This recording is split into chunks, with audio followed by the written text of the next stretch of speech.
अपराजिता, ये परिभाषा की जो बात है, आप जो करें वो सेवा, वो जन कल्याण है। विपक्ष अगर कुछ देता है आम आदमी को, गरीब को, तो वो मेवा। ऐसा क्यों? आप सबको मेरा नमस्कार।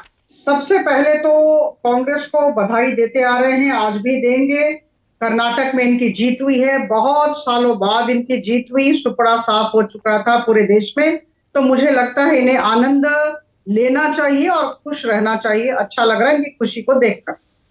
लेकिन यह कहते हुए जरूर याद दिला दूं कि दो महारथियों के बीच में कर्नाटक में लड़ाई शुरू हुई। यह ट्रेलर है, फिल्म सामने आने वाली है।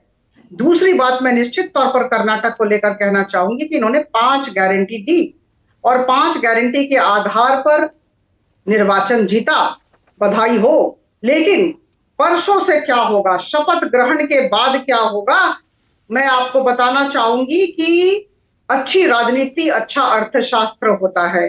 और इन्होंने 5 गारंटी दी और जितना खर्च उन गारंटियों को कार्यान्वित करने में होगा उतना ही कर्नाटक का बजट है, X=X।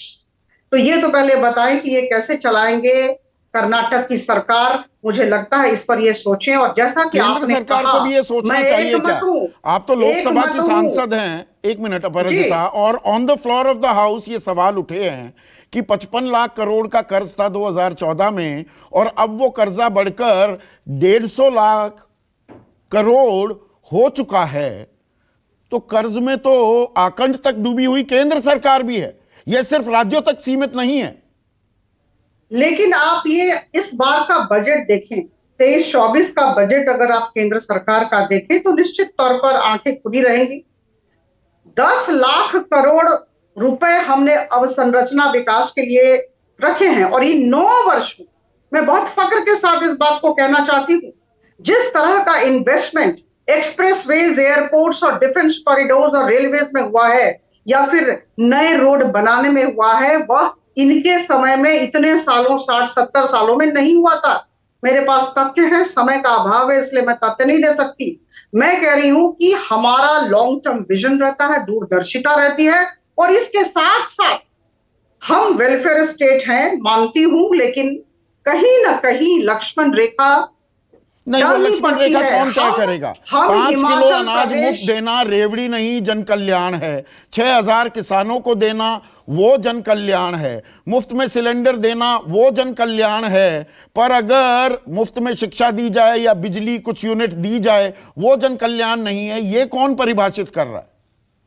पूर्वतन प्रधानमंत्री श्रीमती इंदिरा गांधी ने गरीबी हटाओ का नारा दिया था, अभी तक गरीब नहीं हटा। और राहुल गांधी जी गरीबी को हटाने की बात फिर से कर रहे हैं, लगातार करते आ रहे थे 70 साल, अभी भी करने जा रहे हैं। बड़ा हास्यास्पद लग रहा है।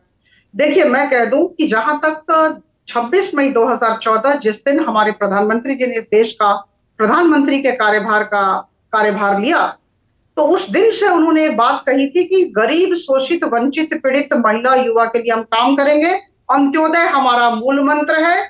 और इस वजह से हम 2 तरह के कार्य कर रहे हैं, आपको नजर आ रहा होगा। हम 5वीं सबसे बड़ी अर्थव्यवस्था है, हम द्रुत गति से बढ़ने वाली, सबसे ज्यादा द्रुत गति से चलने वाली अर्थव्यवस्था है। हमने यूनाइटेड किंगडम को पीछे छोड़ा है और आगामी दिनों में हम तीसरी सबसे बड़ी अर्थव्यवस्था होंगे, जर्मनी को पीछे छोड़कर। इस बात से मुझे लगता है हम सब वाकिफ हैं। मैं बिल्कुल और इनकार मैं नहीं कह दूं करता कि इन बातों दो को। तरह, एक मैं मिनट, एक बता दूं मिनट मुझे अपराजिता, अब, बिल्कुल आपने दुरुस्त फरमाया है। जो बोला है वो बिल्कुल सही बोला है। पर मैं अब एक और बयान और आंकड़ा सरकार का भी है, और इसे खुद सार्वजनिक मंचों से कई बार सर कार्यवाह दत्तात्रेय होसबोले ने दोहराया जी। भी है कि इस देश में 23 करोड़ लोग ऐसे हैं, 375 रुपए प्रतिदिन वो कमा नहीं पाते हैं। 21 करोड़ लोग गरीबी रेखा से नीचे हैं।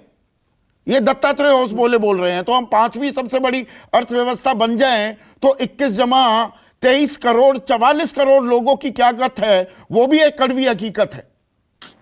मानती हूं, विकास एक प्रक्रिया होती है। अगर आप बीपीएल परसेंटेज देखेंगे, निश्चित तौर पर बहुत एक्सट्रीम पॉवर्टी में जो लोग रहते थे उनकी कमी बहुत आई है। 1 नंबर 2, आपने ही कह दिया, आपके प्रश्नों का उत्तर आपने ही दिया। और इसी वजह से देखिए, मैं कहना चाह रही थी कि 2 तरह के कार्य भारतीय जनता पार्टी की सरकार करती आ रही है। एक तरफ लॉन्ग टर्म विजन, दूरदर्शिता के साथ अब संरचना विकास की तरफ हम ध्यान दे रहे हैं, फॉरेन डायरेक्ट इन्वेस्टमेंट कैसे बढ़ेगा इस पर ध्यान दे रहे हैं। और दूसरी तरफ हम 45 करोड़ लोगों के लिए हमने बैंक अकाउंट भी खोला, हमने 13 करोड़ लोगों को उन गैस बैंक कनेक्शन अकाउंट भी में दिया, पैसे कितने हैं?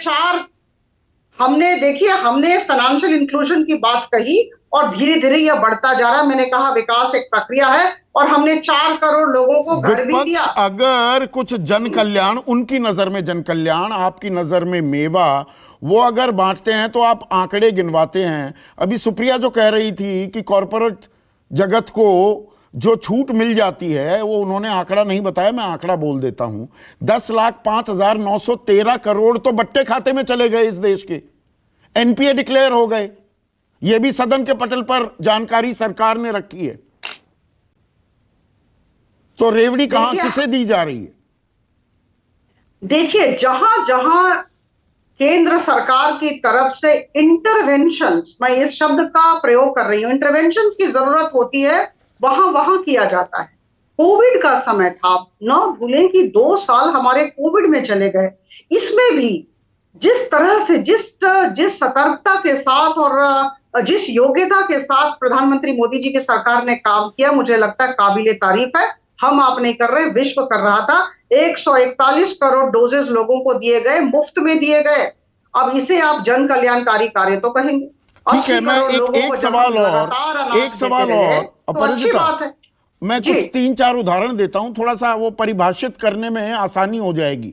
आपको ये रेवड़ी लगती है, सेवा लगती है या मेवा लगती है?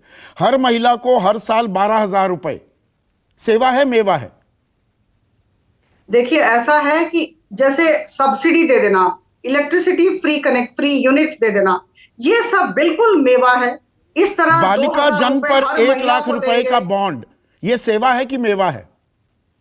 देखिए, अधिकांश ये सब मेवा ही है, अगर हम टारगेटेड इंटरवेंशन करते हैं।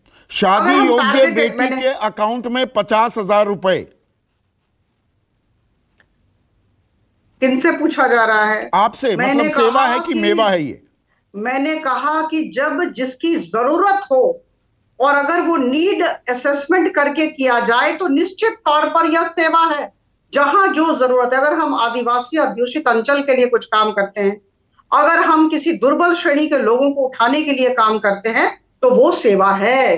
गरीब, शोषित, वंचित, पीड़ित लोगों के लिए काम करते हैं तो वह सेवा है। ये आपने कोविड के समय में 80 करोड़ लोगों को खाना देते हैं तो वह सेवा है। शादी योग्य बेटी के अकाउंट में 50,000 पर आपने बोला कि हाँ ये जरूरतमंद की बात है, पहली 2 में बोला ये तो मेवा है। ये दरअसल सारी जो योजनाएं हैं ये आप ही की, बीजेपी की शिवराज सिंह सरकार लागू कर चुकी है मध्य प्रदेश में।